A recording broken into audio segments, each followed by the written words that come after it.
I don't have my laundry business yet. I'm doing my research now and everything. I would just like to know from some of the ladies on the panel, what type of obstacles did you face starting your business, especially for the women who didn't have a partner to go into business with? What type of doors that you had to knock down to get into the business? I want to take this one Catherine. because I went through a lot of doors. Um, well, city planning. Did I mention that? City planning is a beast. Whatever you think that'll be, triple it. Um, so city planning. Um, I had a certain amount of you're a woman, you don't know what you're talking about to deal with. I know, right? Either from contractors, the city, uh, vendors, etc. Finding the right distributor. Equipment is important. Your distributor is more important, period, if you're going to be opening a laundromat. Um, and then and then just questioning myself because it's a huge thing. Like starting a business is a huge thing, period. End of story. And so the am I doing this? Am I doing the right thing? Am I doing it the right way? Am I gonna lose my entire financial whatever's doing this? Like, what am I thinking? All of the questions, right? So the doubt is probably the one that the CLA is the best for me for. But also it's been great with them dealing with vendors and finding distributors and that kind of thing. So I did not have a partner in all of this. I have a husband. He is not involved. Somebody asked if I was bringing him to excellence, and I said no because no, thank you. Um, uh, so he did not assist in any of this. Like this is my baby and only my baby. Um, eh, just I'm going to tell you the same thing I tell everybody, which is ask more questions. Whatever you think are enough questions, ask whoever you're talking to 10 more.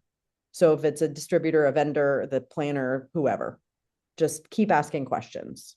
That'll serve you the best to getting around those doors because you're not usually going to go through them. You have to find a way around them. Thank you. Good advice. Um, I so anyone else? I'd like Oh, to Raina. add something to that. Also talking to the finance part of it. So, I think that's good to start early on.